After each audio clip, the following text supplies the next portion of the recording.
Fala galera, mais um Se Liga no Ar e hoje para falar de cancelamento. Você já ouviu esse termo tão presente no mundo online?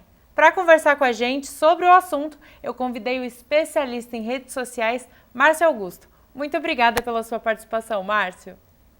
Eu que agradeço o convite aí a toda a TV Univap, é uma honra estar aqui para a gente trocar essa ideia hoje. Bom, para começar, vamos deixar claro para a galera de casa o que é cancelamento?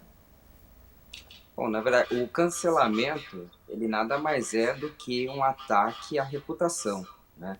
É uma forma como as pessoas, elas expressam um sentimento, né? E nesse caso ali um sentimento de rejeição, majoritariamente a pessoas públicas, né? Mas também a gente vê acontecendo outros casos de cancelamento que envolvem marcas ou instituições ali, não somente a pessoas diretamente, né? Mas é nada mais do que um ataque à reputação por conta de alguma postura, de algum posicionamento que ali teve alguma desaceitação social, né?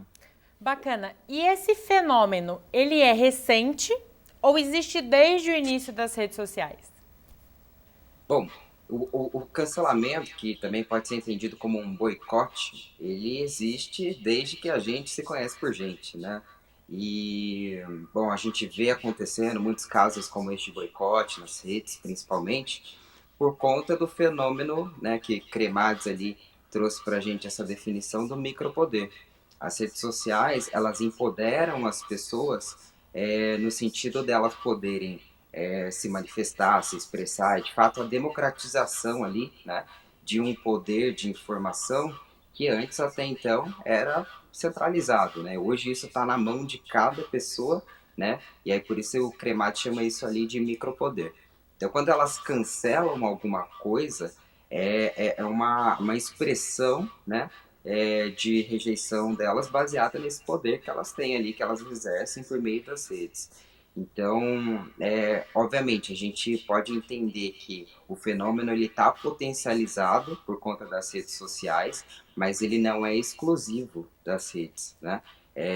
Basicamente ali a gente pode olhar para a história, né? E pegar os linchamentos de praça pública, nas praças públicas, né? A gente pode entender que as redes hoje são essas praças, né? E que a qualquer momento ali, por conta de um deslize, de uma piada que não é piada, que não é engraçada, que fora, né, foge totalmente do contexto hoje de justiça social, essa pessoa pode ser ali linchada na web, né? E aí é o que a gente chama aí de cancelamento. Então, não é restrito, não é exclusivo das redes sociais, mas por conta desse micropoder, ele com certeza está aí aflorado e cada vez mais presente aí nas redes. Bacana. E ele pode funcionar como uma estratégia de marketing, mesmo que involuntária? Eu vou trazer aqui o caso da Luísa Sonza, que lançou o clipe, daí terminou o relacionamento com o Whindersson Nunes, engatou um romance com o Vitão, e aí ela gerou um engajamento para o clipe dela, mesmo que negativo, né? Todo mundo falava disso na semana de lançamento do clipe. O que você acha? Olha, olhando, eu gosto bastante de trazer referência, porque eu acredito que a gente, quando pensa em comunicação, em marketing, enfim, a gente tem que se apoiar também em teoria. E aí a gente tem que buscar um pouquinho ali do Kotler, o que, que o Kotler fala no marketing 4.0, né? E ele diz que as pessoas, elas vão se conectar às marcas, né? Justamente pela proximidade de justiça social. Então, não é mais simplesmente pelo relacionamento, não é mais simplesmente pela venda, pela promoção, pela oferta, e nem pelo valor agregado do seu produto ou serviço, ou enfim. Mas sim pelo o que essas marcas, essas pessoas, instituições do geral, elas defendem como causas. Então, esse é o que assim o laço das relações hoje, né? Então, bom, se o cancelamento é uma estratégia de marketing, eu ponderaria bastante ao fazer isso. Por quê? Eu acredito que o marketing ele tem que se basear na verdade, né? E quando você faz uma estratégia de cancelamento, você está premeditando que você vai ser cancelado por alguma coisa, ou cancelada por alguma coisa. Então, já começa aí um erro de estratégia, né? Que inclusive é o que gera o cancelamento de várias personalidades, que é a falta de coerência, né, nas coisas.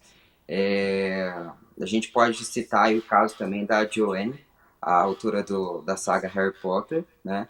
Que, né, escreve tem uma obra toda pautada ali no sentido de igualdade, de fraternidade, né? Tem uma obra muito bonita em relação a esse sentido, né? Um best-seller no mundo todo. Porém, recentemente deu declarações polêmicas relacionadas à transfobia, né? Então, isso gera uma certa incoerência, né? Como uma pessoa pode escrever, ter uma obra tão direcionada para, né, uma coisa boa, para sentimentos bons, né? Enfim. E hoje, num cenário que a gente vive de bastante desigualdade para as pessoas trans, a gente tem uma personalidade com uma influência enorme falando ali coisas que não são muito alinhadas com o discurso, né, da promoção dos direitos LGBTQIA+. Então, é um exemplo ali que mostra que o cancelamento, acho que não tem muito, muito extrato positivo, né, no final das contas. É óbvio que aí pegando, né, o caso que você comentou também da Luísa Sonza, isso traz repercussão, as pessoas vão falar muito disso. Isso te traz awareness, as pessoas, né, vão ali comentar, vão querer saber o que está acontecendo. Mesmo às vezes quem não acompanhou o cancelamento desde o início, a partir do momento que aquilo começa a viralizar, aí também pelo potencial das redes, né, começa ali no micropoder, mas você, né, começa a se conectar com outras pessoas que vão se interessando por aquele assunto e aquilo vai crescendo de forma viral.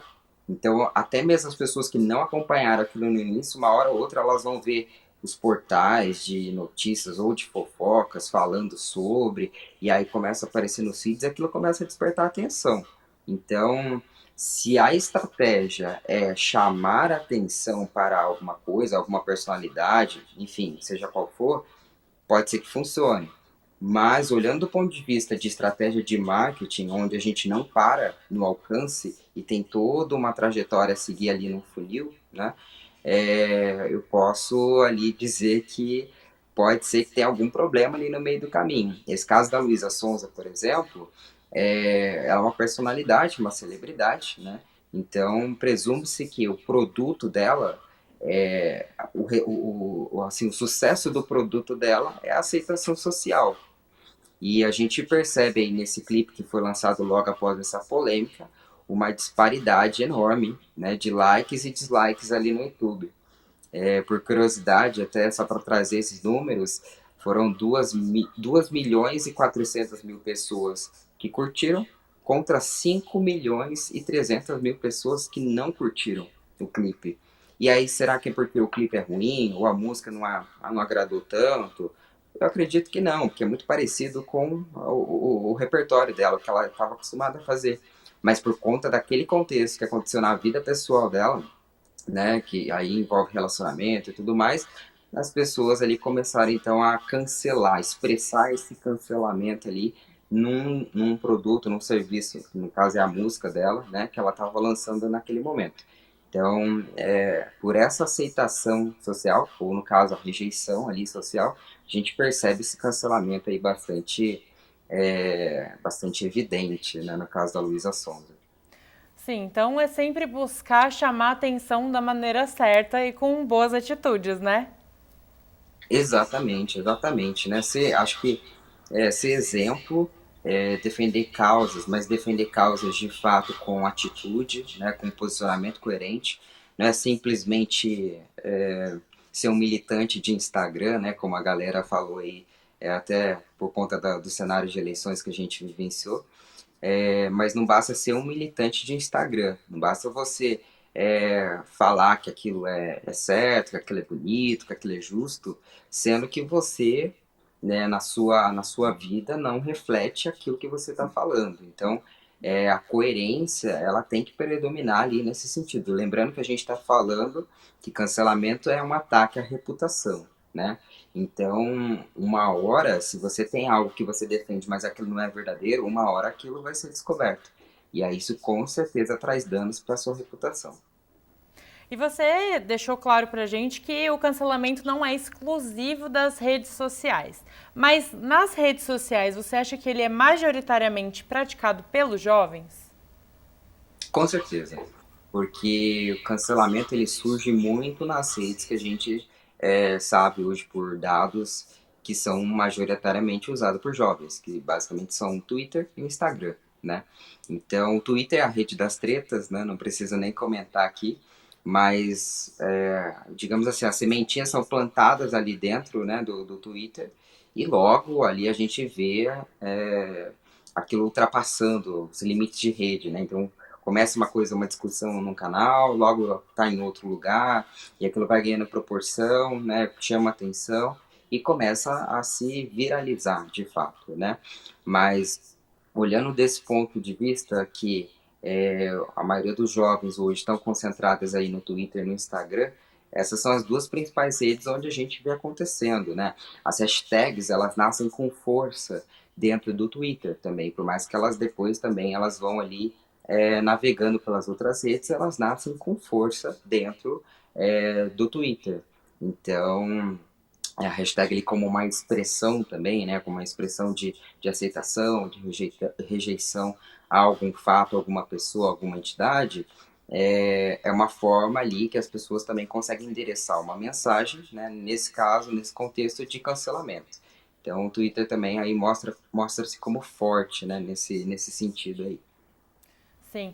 E no mundo pop, as pessoas são canceladas por conta da vida pessoal, como a gente citou a Luísa Sonza, por tratamentos estéticos que elas buscam fazer.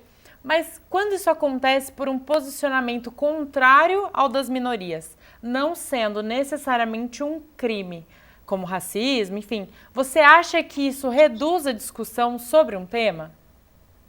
Eu acho que não, eu acho que aumenta, na verdade. A gente pode pegar como exemplo o que aconteceu com a Marília Mendonça, né?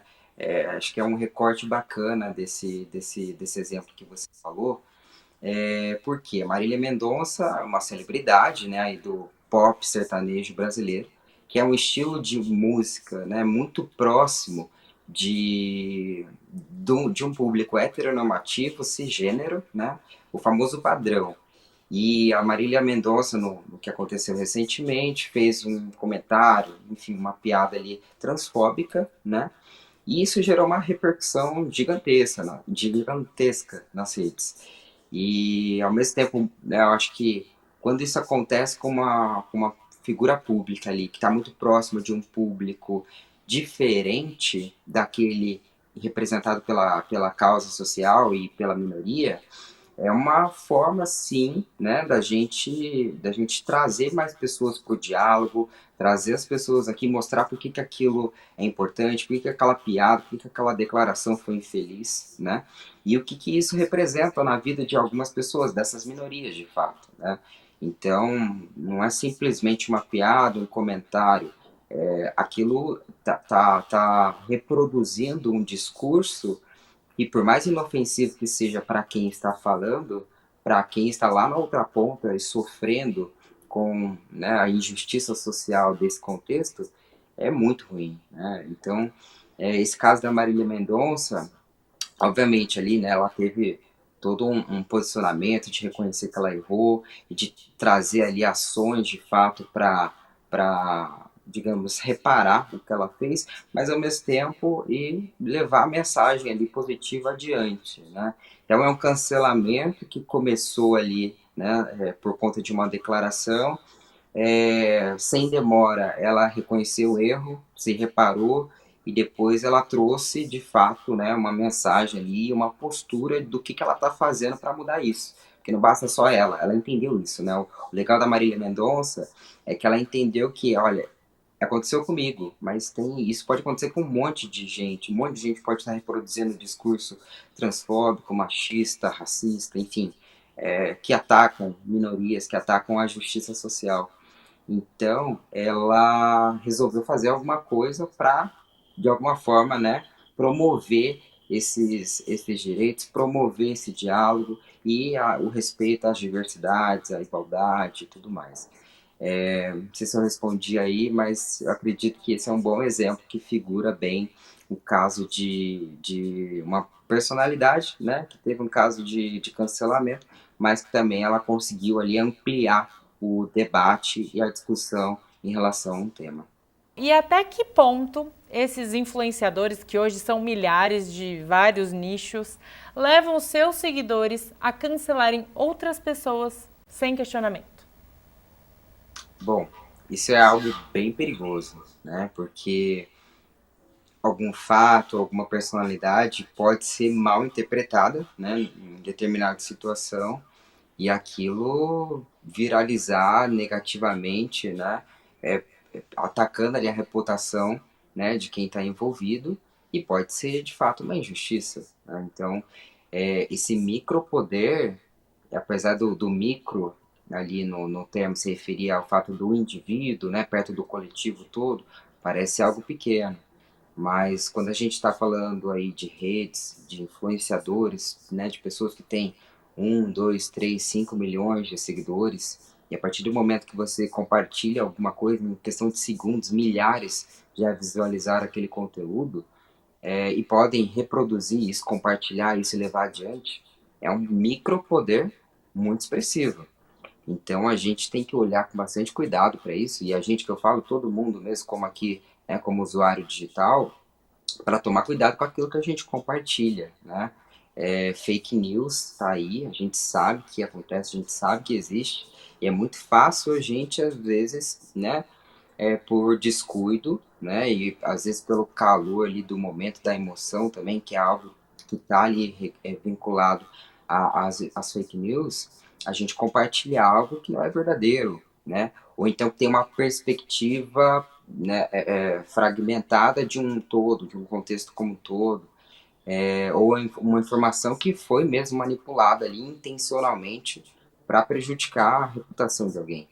Então, essa questão dos influenciadores, né, isso acontece, né, no caso de cancelamento, é interessante quando promove um diálogo a respeito de um tema, se posiciona em relação àquilo e promove esse diálogo, mas ao mesmo tempo, todo mundo aí tem que ter essa consciência, esse cuidado de compartilhar uma informação que seja verdadeira, né? E se for para estimular o diálogo, que seja com base na verdade.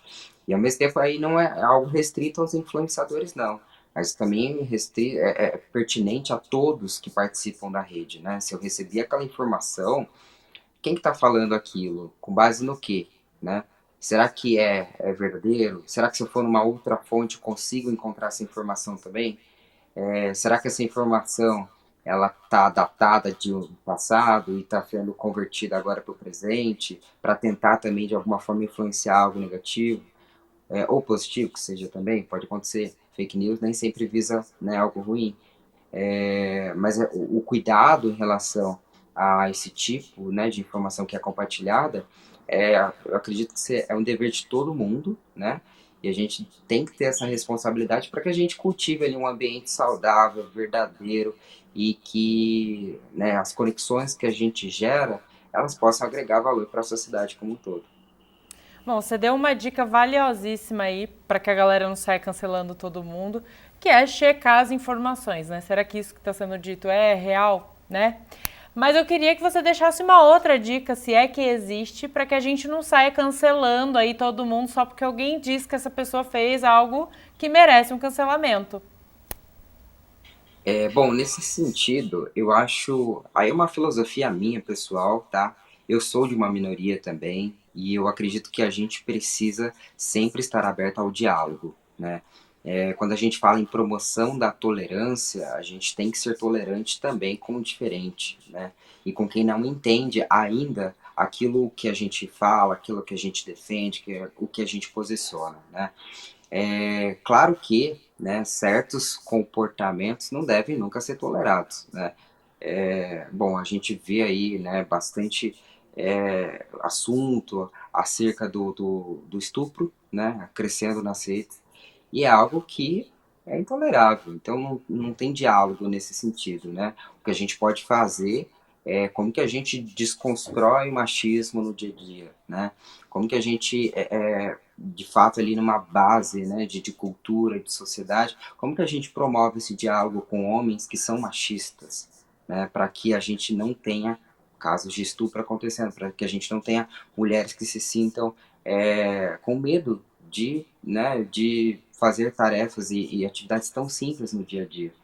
Então, tem situações das quais a gente não deve permitir, não tem diálogo, né, ali, mas quando a gente fala ali de um cancelamento, né, até que ponto vale você parar simplesmente, romper, parei de seguir, parei de acompanhar, não quero mais saber disso. Mas vamos olhar para esse caso da Marília Mendonça que a gente comentou aqui, né? Ela entendeu que ela fez algo de errado, ela se retratou e ela está fazendo, né, ações ali, digamos, afirmativas em relação àquela comunidade que ela mesma atacou. Então, ela conseguiu de alguma forma, claro que também de forma, né, eu posso achar aqui que é de forma estratégica, né, ela foi assessorada ali nesse sentido, mas ela está fazendo algo que de fato vai ter efeitos positivos para essa comunidade, né, para a comunidade que ela atacou. Então, que sirva de exemplo para outros casos também, mas eu acredito que ali, né, quem se sentiu ofendido, quem foi atacado de alguma forma, precisa olhar com atenção para esse o que acontece depois do cancelamento, né? Será que essa pessoa ela vale a pena de eu continuar insistindo nela, de eu promover um diálogo com ela, de eu acreditar nela novamente? E eu vejo que em alguns casos, né, quando a gente vê, pô, beleza, cancelamento aconteceu, tem também aí o certo zoom, zoom, zoom da internet, que depois de 7 dias parece que todo mundo esquece, né, o que aconteceu, o que foi discutido. Mas a gente tem que voltar e olhar para aquilo e falar, será que isso aqui realmente surtiu algum efeito positivo? Ou foi um cancelar por cancelar mesmo, porque eu não gosto dessa pessoa, porque ela falou algo que me desagrada? Né? Então acho que a gente tem que olhar com cuidado também para o que gera isso depois e a gente acompanhar. Né? Se a gente participou desse cancelamento, então vamos cobrar também, vamos ver o que essa pessoa está fazendo, vamos ver o que ela pode ajudar, né? E como o cancelamento ele acontece muito forte nesse sentido de justiça social, eu acredito que cancelar por si não resolve nada, né? A gente precisa, principalmente quando a gente está falando de pessoas públicas, de personalidade que tem grande alcance, então como que a gente consegue, né, se apoiar, ter o apoio dessas personalidades para potencializar uma voz, para estimular o diálogo com pessoas que são diferentes. Então, acho que isso é algo também que precisa ser considerado pelos movimentos, pelos coletivos e por todo mundo de forma geral. Mas, claro, sempre lembrando que tem coisas, né, que nunca devem ser toleradas. Márcio, muito obrigado por esse bate-papo. Queria que você deixasse as suas redes sociais para quem quiser conversar com você, pedir dicas, sei lá, aprender, né? Que é muito importante. Muito bom, muito obrigado também. Eu agradeço o convite aqui desse bate-papo. Quem quiser me acompanhar, eu estou ali no Facebook, Instagram, @pqmarcinho, de porquê mesmo, porquê Marcinho, PQ Marcinho. E no LinkedIn também vocês podem me achar lá como Márcio Augusto, é uma rede mais corporativa, então a gente não brinca com apelido. Mas é isso aí, pessoal. Muito obrigado e continue acompanhando aí a TV. Pessoal de casa, muito obrigada por assistir mais esse Se Liga. Eu espero vocês nos próximos programas e para ficar por dentro de tudo que a gente já falou aqui, é só seguir a TV Univap nas redes sociais, @TV Univap no Instagram e TV Univap no YouTube e no Facebook. Lá vocês vão ter todas as novidades do que a gente produz por aqui, tá bom? Beijão e até o próximo.